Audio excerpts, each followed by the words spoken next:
moving. Now we are going to start talking about comparators. In the first studio, you guys designed a 2-bit comparator. So a lot of the discussion that is going to come up is going to be helpful in that regard, in that 2-bit comparator conversation. But we are going to expand on that. We are going to go to more bits than that. We'll talk about a 4-bit comparator as well. So all of those comparators, whether it be equality comparator or inequality comparator, they will be based on 2 types of gates. One is exclusive OR and the other one is exclusive NOR.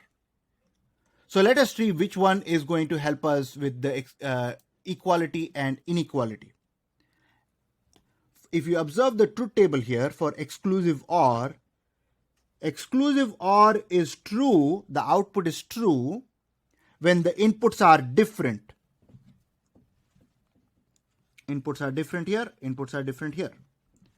So that means that this guy, exclusive OR, is a inequality detector.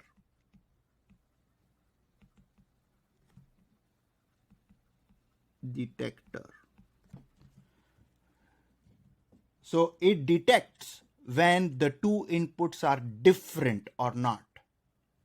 When they are different, it gives you active, 1 at the output.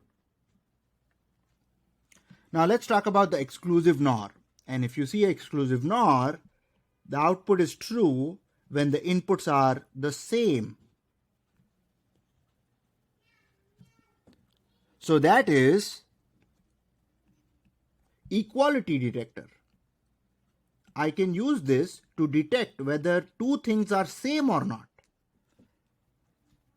And I hope that you can also quickly write what exclusive NOR is, right? Let us see. What is that going to be as an expression? X complement and Y complement, or X and Y, right? And for the other guy, exclusive OR, we have done this before. But I'm just doing this again over here. When X is 0 and Y is 1, or when X is 1 and Y is 0. So you have equality and inequality detector, right? We would need that to compare things. Now the exclusive OR, let's talk about the exclusive OR first. The exclusive OR gate that you see over here can come in 4 different forms, right? So what is the first one? The first one, let me use blue for this. This is exclusive OR, right? XOR. Okay. What can I say about the output here? I can say that the output is going to be true if inputs are different, right? Because it is the inequality detector. So the output will be true if the inputs are different. Does it matter if I flip the inputs? If I flip the inputs, because I'm changing both the inputs, it doesn't really matter. You still have the same condition, right? True if inputs are different.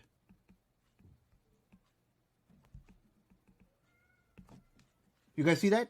If you have 0, 0 here, if you have 0, 1 here, that indicates outputs, the inputs are different.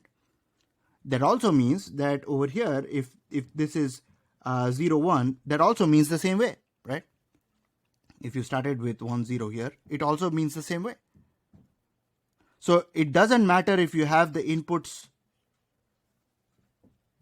in true form or complement form. Because you are complementing both of them, it is still a valid symbol for exclusive OR. Now what would happen if you flipped one of them? if you changed one of the inputs, then the output will also get flipped, right? Because now, if you started off with inputs being same, because you flipped one of them, now the inputs are the same. So the output will be inactive. After the bubble, output will again be active. So it is like saying true if outputs are different. You guys see that?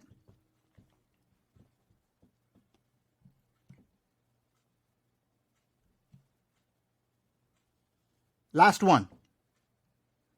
It doesn't really matter which input you flip. If you flip the first one or the second one, now this becomes an equality detector. So I need to flip the output as well to keep it at the inequality detector. So all these, the four symbols that you see on the top are for exclusive OR gate, which means for each and every one of them, the output is true if inputs are different. Both inputs, they are different. Now let's go on to talk about the exclusive NOR. What do you have here? Output is true. True if both inputs are same. Next symbol. It doesn't matter if they are the same.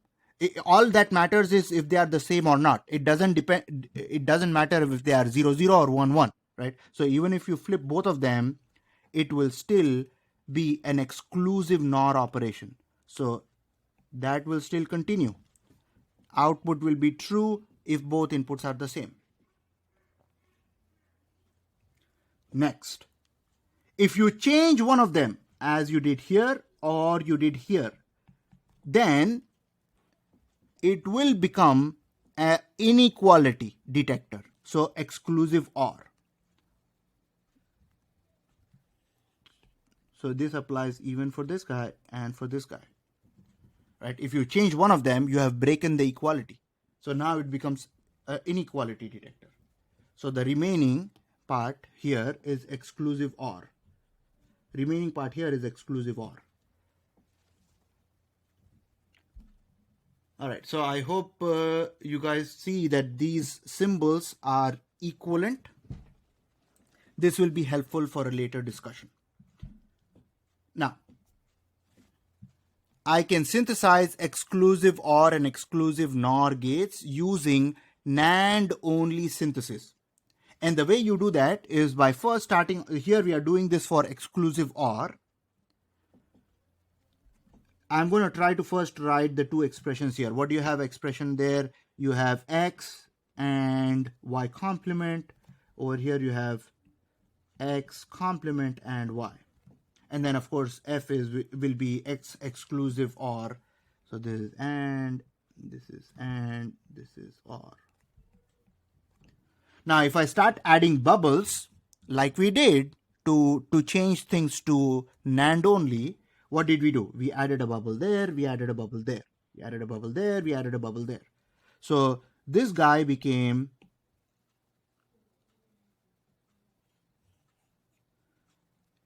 two input NAND gate.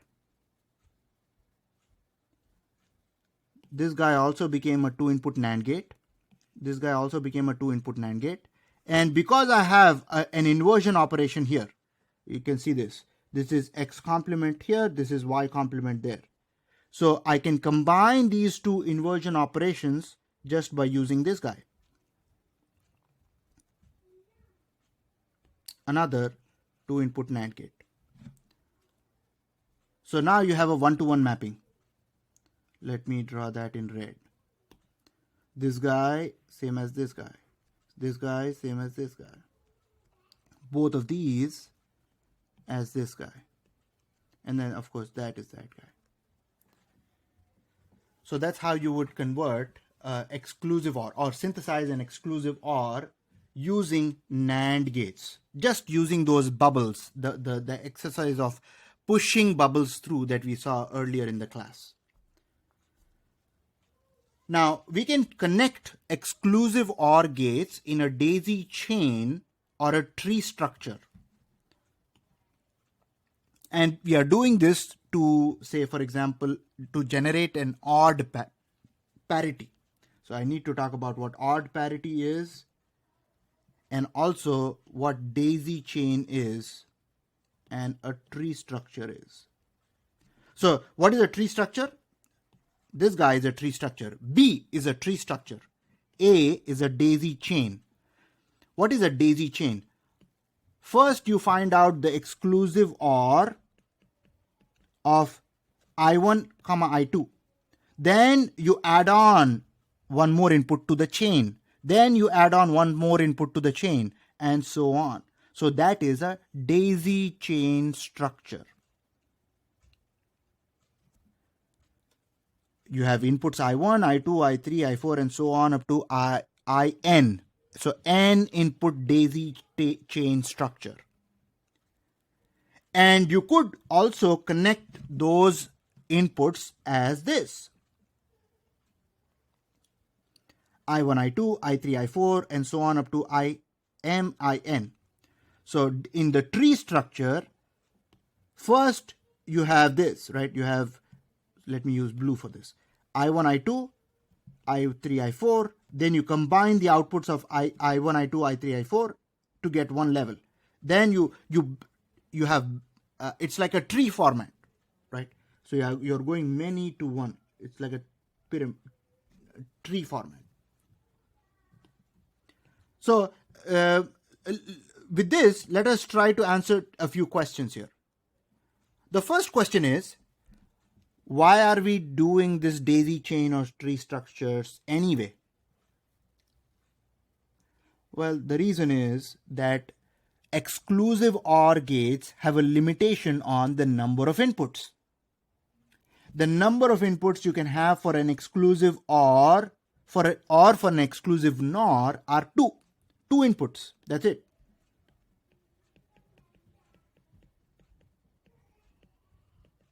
So if you have a two input situation and you still wanted to do something like this.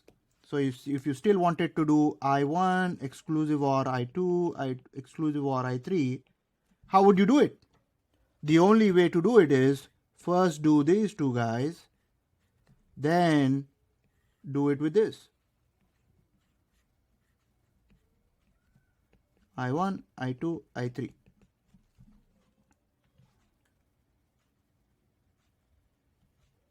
But if you have n inputs, then you have these two choices in general, daisy chain or the tree structure. Now, that's the first point. That's why we are talking about this, because the limitation is on the number of inputs to the exclusive OR for the exclusive NOR gate. The next question is, do you dislike something about the daisy chain? Like, do you see some problem with the daisy chain structure?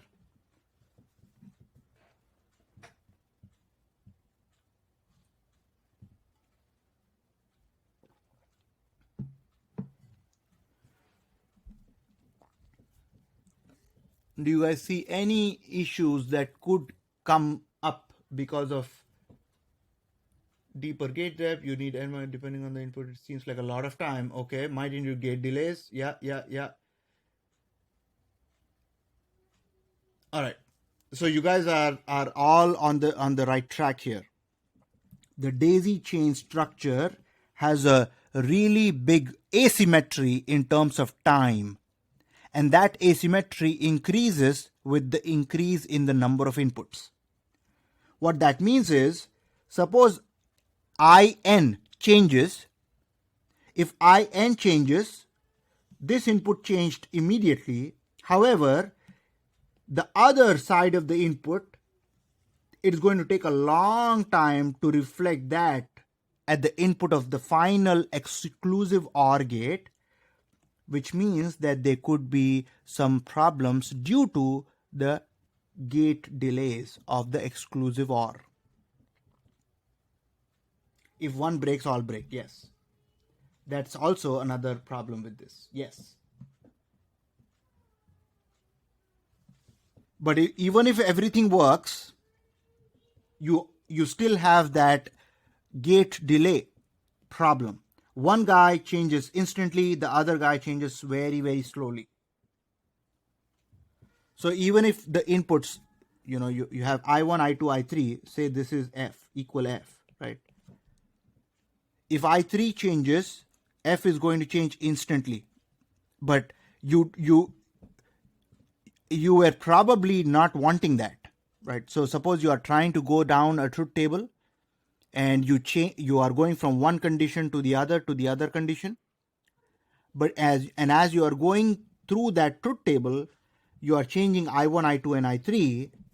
The changes that you make for I3 appear instantly at the output, but the changes that you make for I1 will take a long time to reflect at the output side. So that's the main problem. Timing asymmetry is a problem in daisy chain. That problem is not there in the tree structure because everything is symmetric. How about the number of gates? That's the next point. Which requires fewer gates? So let us try to see for this. Let us try to look at until I4. I1, I2, I3, I4. These four. How many gates would you need? You would need 1, 2, 3 gates, right? 3 gates to do that. How many do you have for I4? 1, 2, 3. That's it. You also have 3 exclusive OR gates if you wanted to do I1 exclusive I2 exclusive OR I3 exclusive OR I4. Yes. So if you stop at I4, you are fine. However, if you add one more, I5 for example, you would only need to add one more exclusive OR gate here. However, you will need to add 3 more exclusive OR gates over there, right? So you will have more below 4 inputs daisy chain. Yes. So if you add I5, you will have more gates in the tree structure than daisy chain. So Kevin is right. It depends on how many number of inputs you have. But in general, fewer gates, daisy chain can do fewer gates compared to tree structure on a general basis. But in some cases, it might be equal to tree structure, like we saw for I4. Now, the output of this, I have called that odd. Why did I call that odd? In order to explain that, I'm going to need an example. So I'm going to say, this is my example. I1 exclusive OR I2 exclusive OR I3. So let's see. I have I1, I2, I3, F. 0, 1, 0, 1, 0, 1, 0, 1, 0, 0, 1, 1, 0, 0, 1, 1, 4 zeros and 4 ones. So if you did a daisy chain or a tree structure, whatever you did, what would you get for the output? F. Compare I1 and I2 first, then compare with I3, right? Or no matter what you do here, I hope you see that your outputs will be this. 0, 0, compare these two guys, what do you get? 1. Let's see here, right. So you get 1 here, here, mutually exclusive here and here. Everything will be 0.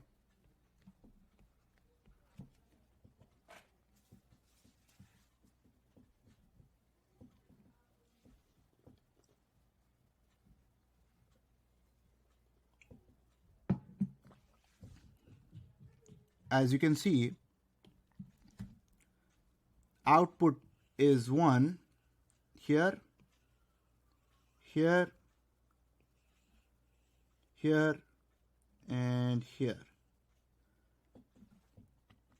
What is so unique about those cases? For this, I would need to count the number of inputs being true. Output F is 1 when number of inputs 1 are odd.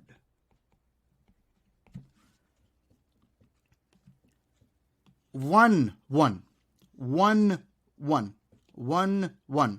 3 ones, right? So if you have odd number of inputs active, your output is active. So that's where the odd comes in. So exclusive OR gate, exclusive OR, XOR, produces odd parity. Parity is one bit that indicates whether the number of ones in a sequence are odd or even. And if exclusive OR produces odd parity, that essentially means that I will have one parity bit to indicate that the number of ones in a bit sequence are odd. So let us try to do that with an example. So I will say I have a bit sequence. Say I have a bit sequence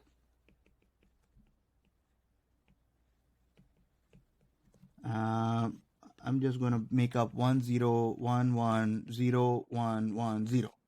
So I've taken an 8-bit sequence here, and I want to know whether it is odd parity or even parity. Odd/even.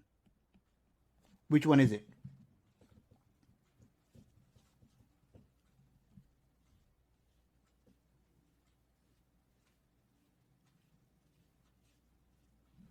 The clue is in the number of ones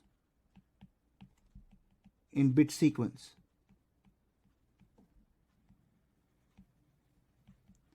So the number of ones in the bit sequence are 1, 2, 3, 4, 5, odd.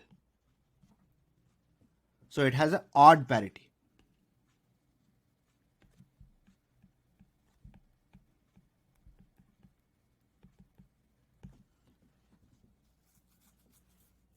Yes. Now with this, parity can be very, very helpful. Whenever we communicate between, say, a transmitter and a receiver, or whenever we store information onto a disk, then we can use this parity bit, 1 or maybe more than 1, to ensure that we secured the data onto the disk safely. There was no corruption of data. So what you do is you generate a parity bit, you store the parity bit along with the data, and then when you want to read the information back from the memory, you also read the parity bit and make sure that it checks out. So you can use parity as a redundant bit or bits to have safe information storage and recovery. I will show you that application over here. So in this case, we have a few chips and some gates. Let us go step by step here. There is a 74X280. This is a chip that generates even or odd parity. So it is being used to generate parity based on the bit stream. What is the bit stream? The bit stream is here. The 8-bit bit stream.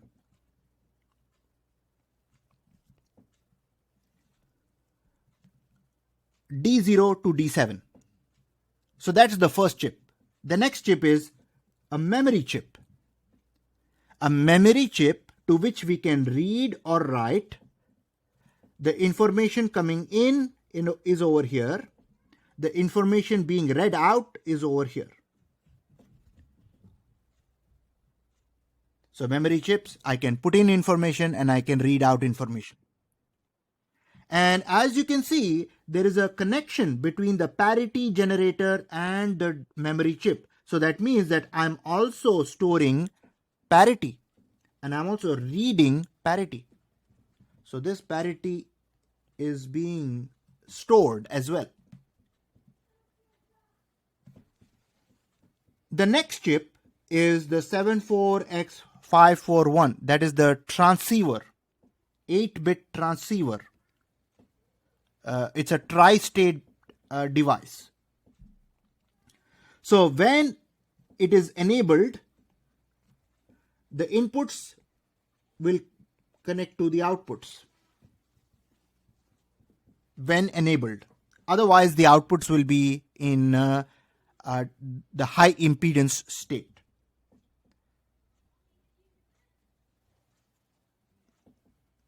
Now let us see what is happening here. Let us suppose we are trying to write something to the memory chip. So let us suppose we are trying to write it, right? So let's say we have some data over here, 8-bit data, right? And we are trying to write this to the memory. So I'm going to make this guy write control is 1. And I'm going to make this read control 0 right now, right? So that's where I start. I'm trying to write an 8-bit sequence to a memory chip. So what is going to happen? Well, I would need some arbitrary 8-bit sequence. So let me pick some arbitrary bits here. 1 0 1 1 0 1 0 1. D0 to D7, I have made those 8 bits. Now, based on the bits that were chosen, the 74X280 chip will generate parity. Which one will it generate? Does it have odd parity or even parity?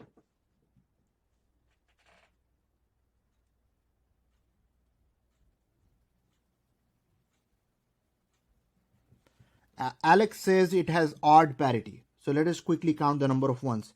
1, 2, 3, 4, 5. Oh, exactly 5. So again, odd parity. If it has odd parity, then this pin will be 0, this pin will be 1. So pin number 6 is 1, pin number 5 is 0. Logic 0 and 1. Now let's move forward here. And I'm trying to write, right? So that means that this is 0, this is 1.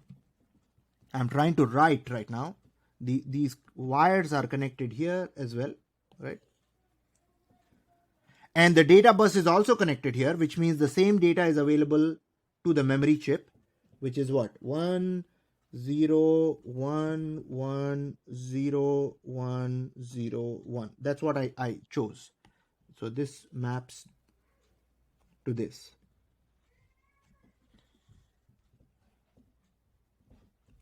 Next, I am also storing parity, right? I'm also storing parity here, which means I have a 1 there. P in is 1. So I'm really storing 9-bit. So 8 bits are from the data and 1 bit is from the parity. Now tell me this. For the 9 bits,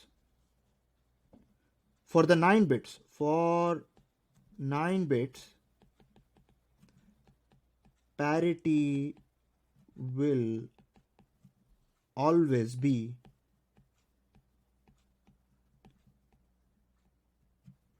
what?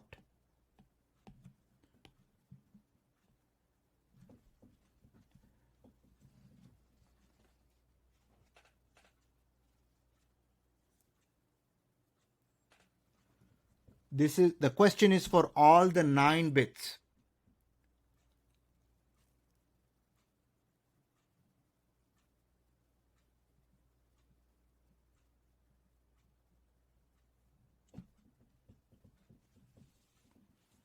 Even is right.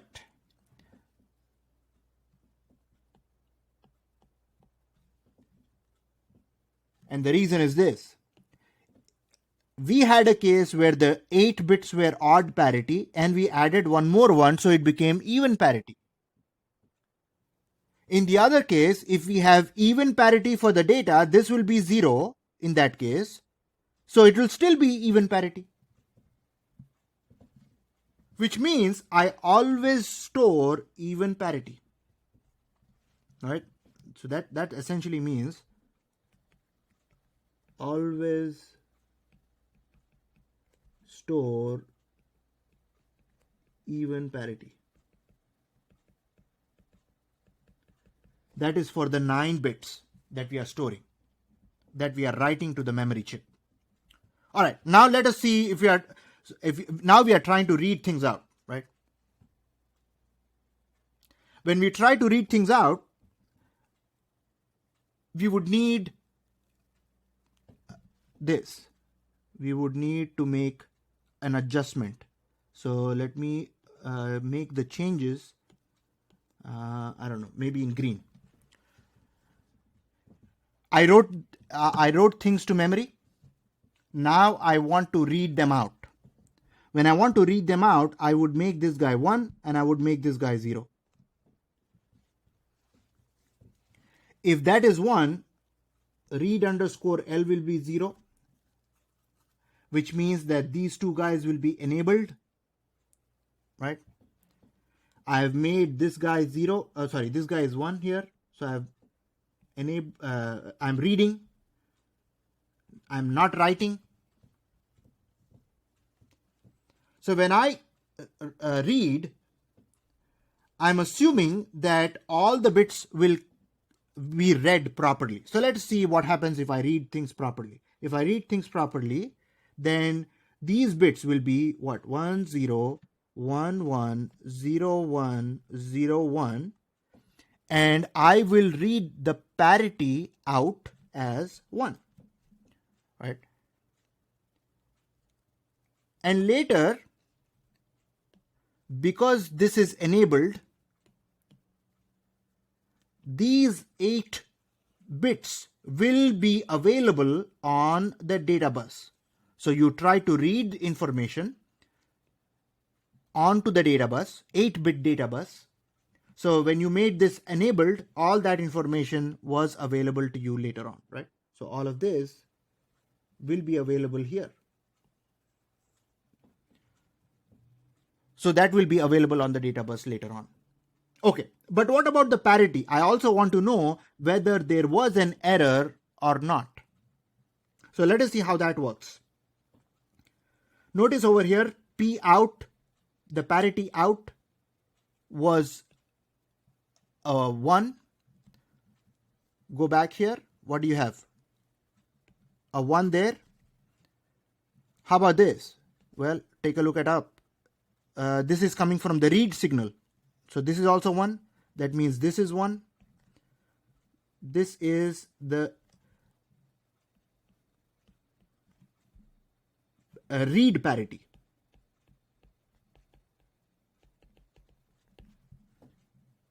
With the read parity, what will it generate? You have odd parity here. Right? You have odd parity here. With this as 1, you have even parity. If you have even parity, because we always stored even parity, this guy will be 1. Oh, sorry, this guy will be 0, right? It will be not odd parity. That 0 will go here. When you are reading, so this is 1, this is 0. What do you get? This 0. No error.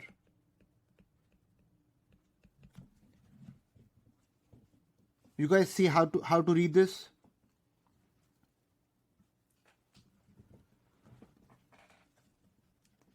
All right, so a lot of elements over here, and I've also not talked about when there is an error, right? So when there is an error, what will happen? The read parity will indicate 0. And if this is 0, along with an odd parity number that you read, this will be 1.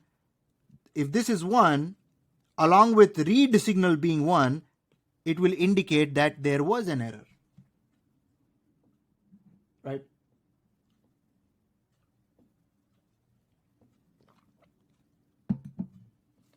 Error just indicates that there was a corruption of the bit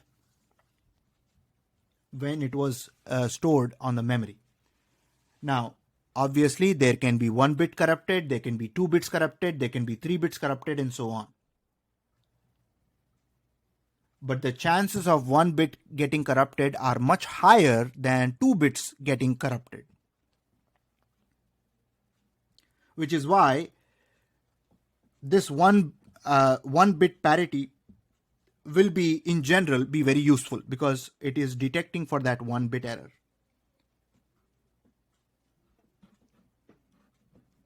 Michael says, can you explain where does P out equal 1 come from?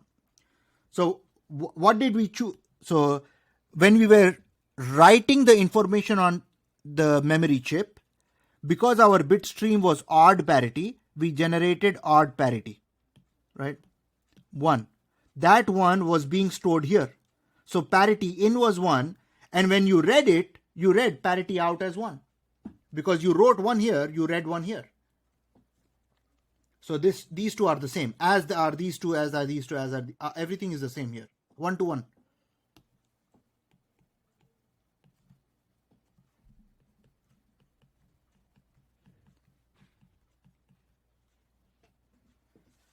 All right. So that's a discussion on parity and how you can use parity generation and checking for a 8-bit wide memory.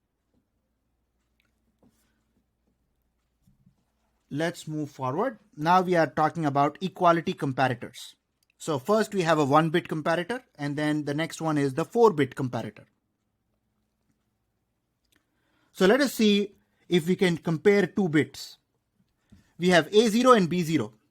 By simply using an exclusive OR gate, I can find out whether they are different or not, right?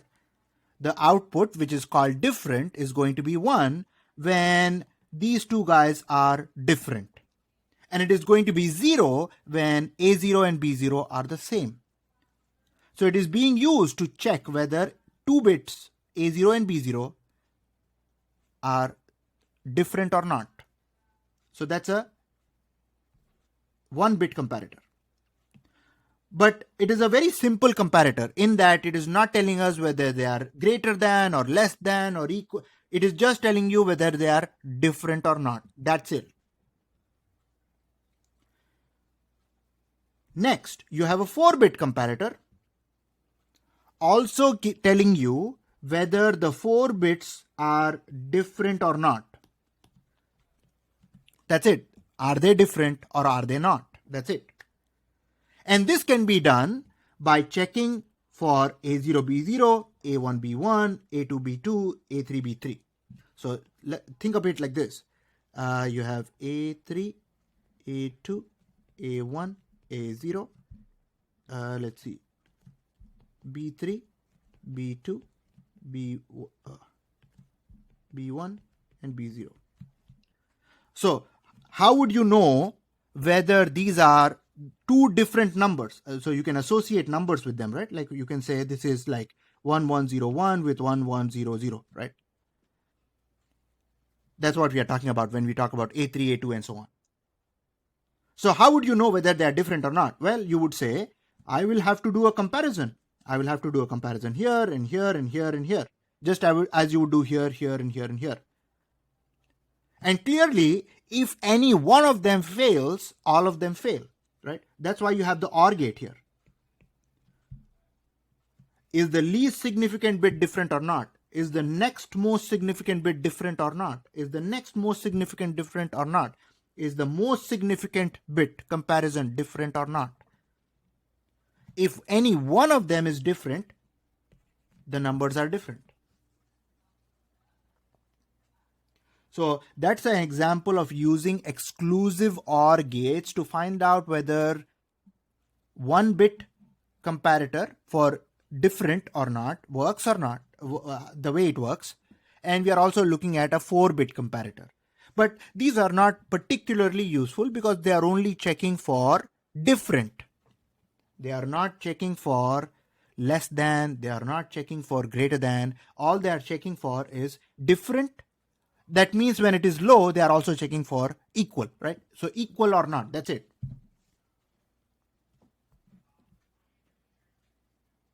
So these are particularly simple. So the next thing that I'm going to do is I'm going to try to take you guys through a complete derivation of the 4-bit comparator. For this, I would need you guys to kind of help me out a little bit. So when can I say A equals B? A is being represented as A3, A2, A1, A0, and B is represented as B3, B2, B1, B0. So when can I say A equals B?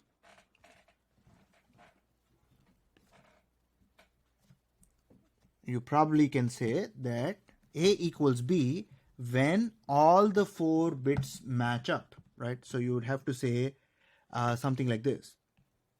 A3 equals B3 and A2 equals B2 and A1 equals B1 and so on, right?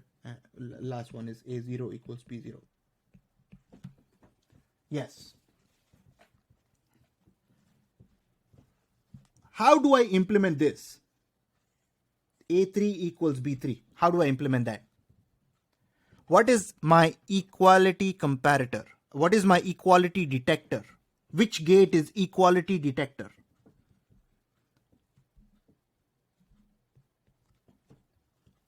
Exclusive NOR is right. Exclusive NOR is an equality detector. So I would need to do A3 exclusive NOR B3 and A2 exclusive NOR B2 and A1 exclusive NOR B1 and A0 exclusive NOR B0.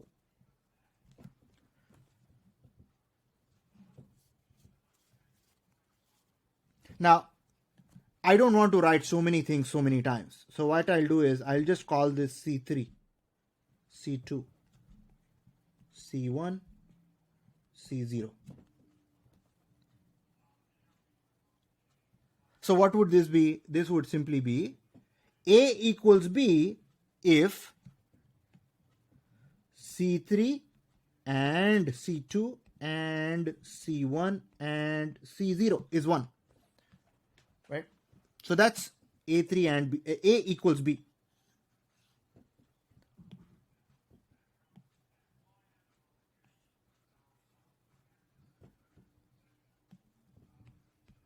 Questions here?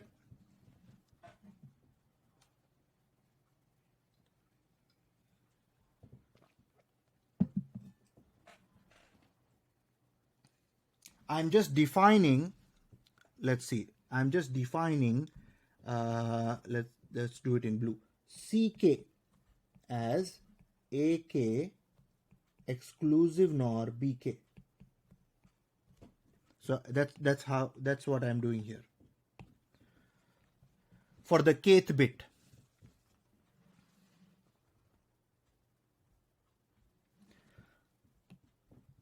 The most significant bits have to match up, and this and this and this. Each and every bit has to be equal. only then A equals B. For example, 1, 1, 0, 1, 1, 1, 0, 1. Each and every location has to match up.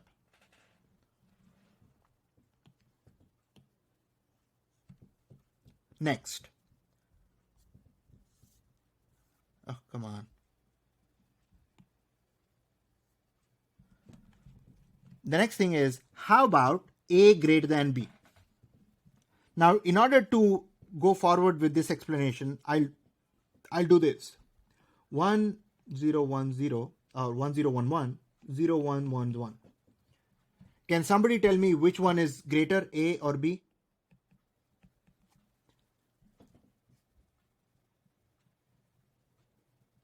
Michael says A, and he is right.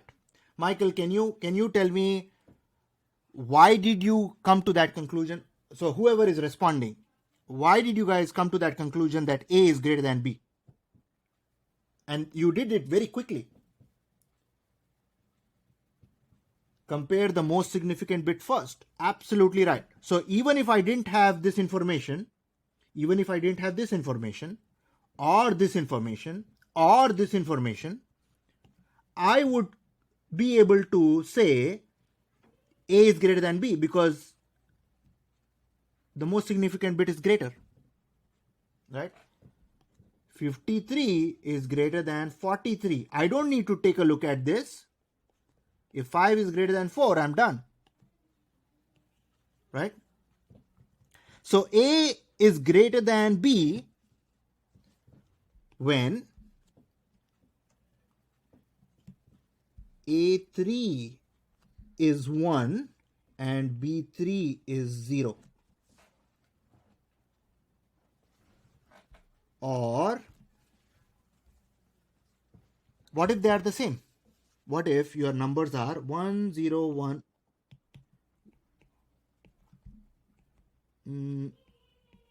Which one is greater? A or B?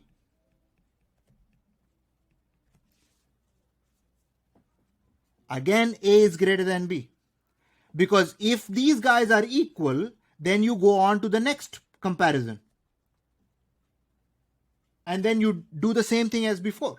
So what would that mean? That would mean that if A3 equals B3, which in our case is C3, so if A3 equals B3, that's the condition C3 that we defined earlier, then we look for A2 and B2 complement. Yes.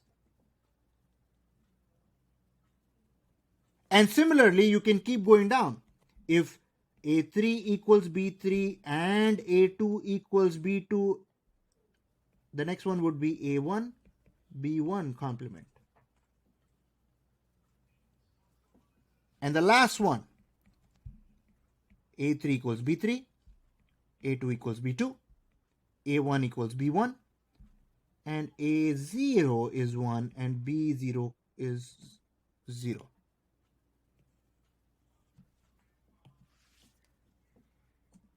You guys agree with this? So that is essentially the complete expression for A greater than B. I want you guys to note a few things here. One is the number of inputs to the AND gate was 2 here, 3 there, 4 there, and 5 there. That's one thing to note. The second thing to note is you also had no C here, then you had C3, then you had C2, C3, then you have C2, C3, C1, right? More and more C's as you are going down. The third thing I want you to note is for A greater than B, you have A3, B3 complement, A2, B2 complement, A1, B1 complement, and so on. Those three will be helpful when we look at a block diagram next. All right. So on this slide, we have A greater than B. Earlier, we had A equal to B. Using these two results, can I somehow get A less than B? How can I write A less than B? Well, if it is not A equal and not greater, then it has to be A less than B, right?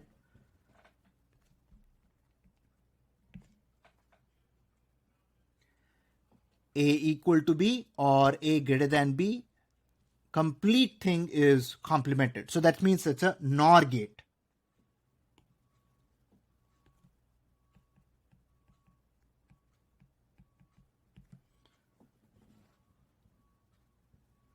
Can I also somehow get the other three outputs that could be possible? A greater than or equal to B, A not equal to B, A less than or equal to B. Can I get that somehow using the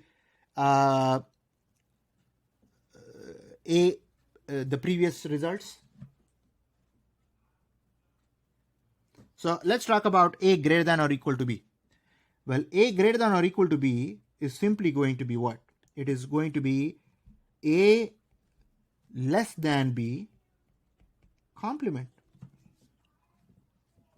right? Which is simply A equal to B or A greater than B.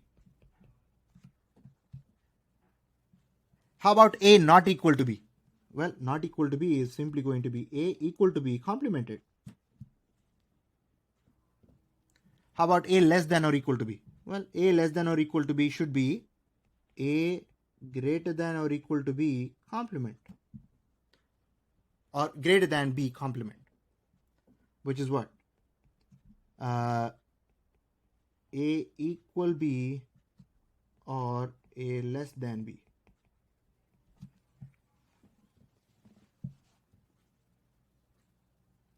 What I'm trying to say here is all you need are two outputs. What are those two outputs?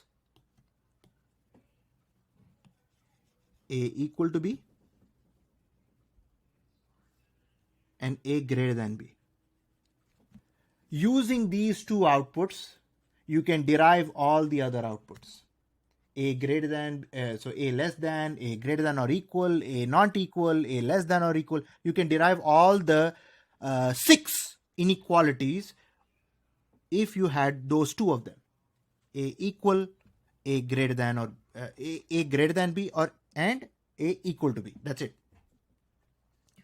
And I've given you guys the expressions to look at over here. Now let's move forward. I have a few slides over here that are essentially talking about the same thing that we just looked at. So I will keep this as your reference, and you can go through it later if you. But I don't see why you would need to. We just talked about that. We just derived these things just now. So it's the same equality comparator analysis. Then at the end you have all the summary, all the A equal to B, A greater than B, A less than B equations. Now in terms of equality comparators, you can also look at it in terms of an alternative architecture. What is that alternative architecture? You can have a 1-bit comparator here, which compares the least significant bits, x0 and y0, and you have a equal input and equal output. What does that mean? EQI and EQO. That means from the previous stage, am I following, in the earlier comparisons, was it equal or not? If it was equal, you will get a 1. If it was a 0, that means it breaks. So at the beginning, I'm choosing 1 because so far there was nothing compared. And then I have a comparator between these two guys. It compares for equality and gives you EQ1. And if this is 1, you compare the next stage to generate EQ2. If that is 1, you compare the next stage to generate EQ3, and so on up to the n-1. If you start at 0, end at n-1. So that's a n-bit equality comparator. and you're doing that comparison one after the other after the other. Now, does it matter if I do this first or not? Like, does it matter if I do this guy first or this guy first or this guy first? Does it matter if I compare most significant bits first or least significant bits first? No, it doesn't really matter. Why? Because I'm trying to check for all of them to match up, right? So it doesn't really matter which one I try to match up. So why do you think the least significant bit is being compared first?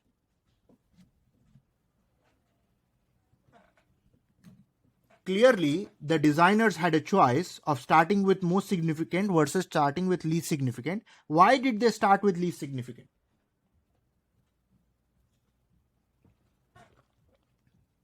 The least significant, because it is least significant, it has the higher chance of being different because it is changing more often. Absolutely. So that's why that they are putting that right at the front.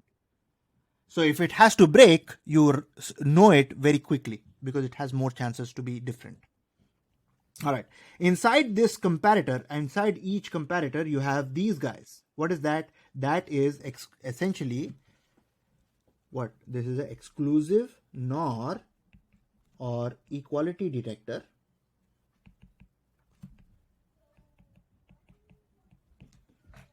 And you have the AND gate to essentially check if previous stage was equal, right? So you only do the next stage if the previous one was equal. Otherwise, it will generate 0 and it will break the entire chain.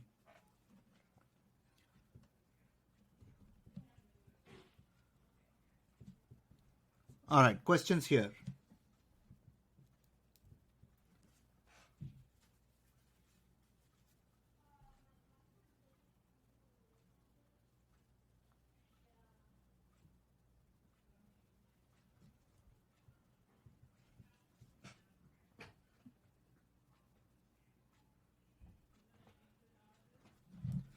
All right. Remember, I told you guys that there is a diagram later on which might overwhelm you, but really, if we carefully look at the analysis from earlier, this is not a big deal. So I'm going to try to relate this diagram to the one that you had earlier, the analysis that you had earlier. So for the analysis, what did you have? Let's start with A equal to B. In this case, we had a 4-bit comparator, and A equal to B was C3 and C2 and C1 and C0, where each C is exclusive NOR gate. And exclusive NOR gate also has a few alternate designs. I'll show you that. Exclusive NOR gate can be represented as this and this and this, all 4. That's exclusive NOR. Now, using those 2, I'm going to try to show you how this guy is being sketched. What is the difference here? We had a 4-bit comparator earlier. This guy is an 8-bit comparator. So instead of having A3 and B3, you go all the way up to P7 and Q7.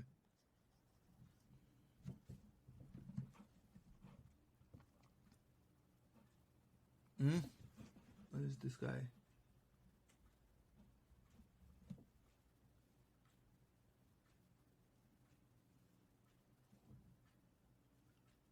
Are you guys able to see my screen, P7 and Q7?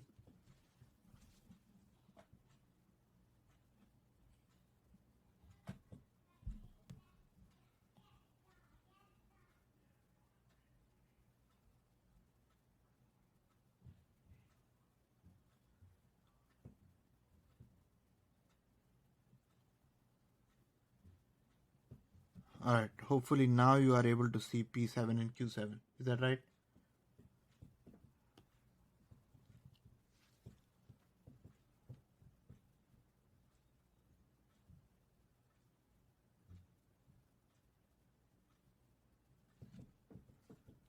So here you have Q7 complement, and here you have P7 complement.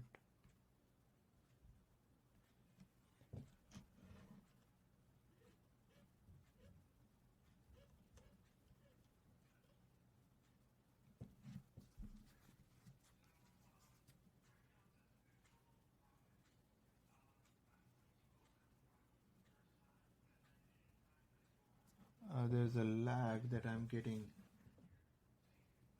Oh.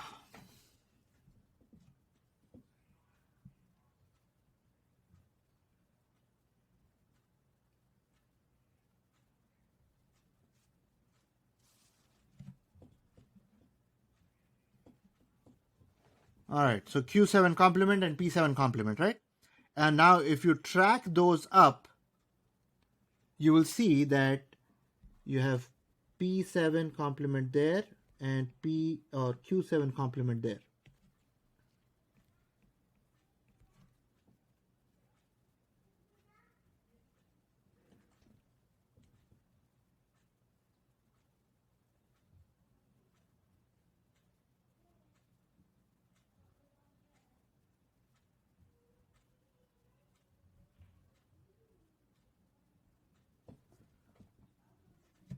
So what are you really checking for? Whether these guys are equal or not, right? So here is the equality, P equal to Q underscore L, so active low output when P equals Q. If this is P7 complement and Q7 complement, and if these guys are the same, then flipping one of them or complementing one of them would mean that they are different. And if they are different, I can use an exclusive OR gate to find out the inequality detector. So this one is an alternate way of saying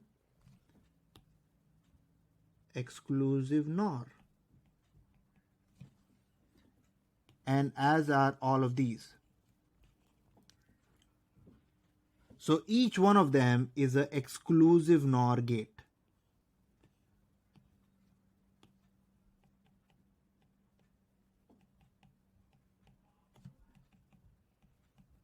That are used to compare P7, Q7, P6, Q6, P5, Q5, and so on up to P0, Q0.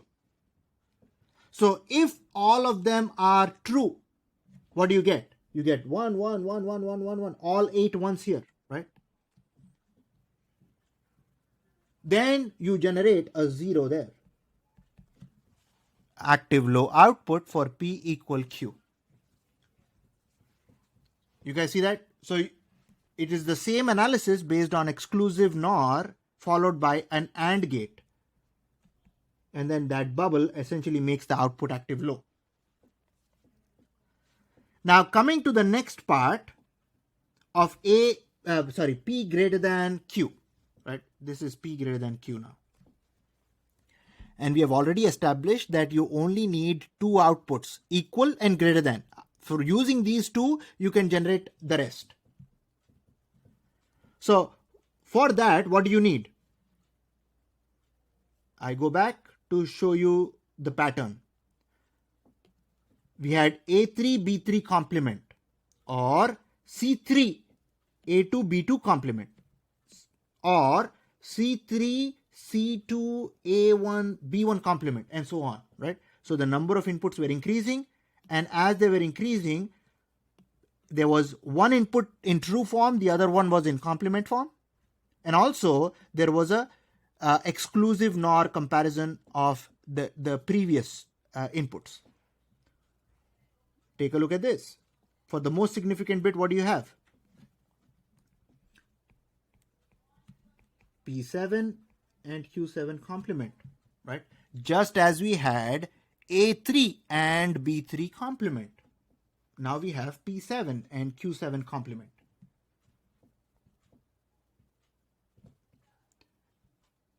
Followed by,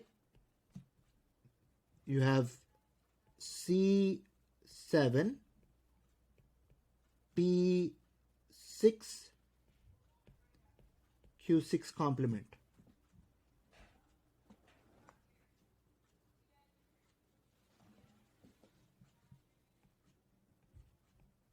Followed by C7, C6, P5, Q5 complement.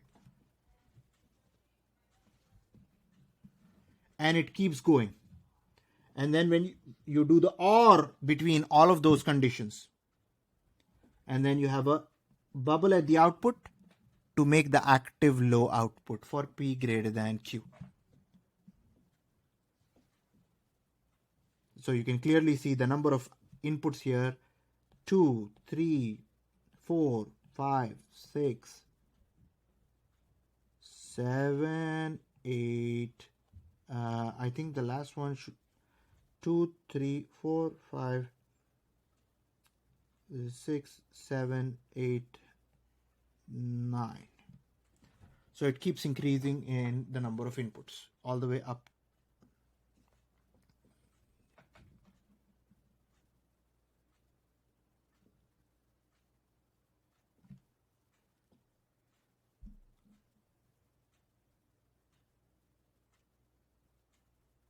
All right, so there is a lot of lag that I am experiencing. And let's see. So with these two outputs, there's a standard 74682 chip. We have all the 8 bits being compared available over here. P0, Q0 all the way up to P7, Q7. There are only 2 active low outputs for equality and greater than comparison.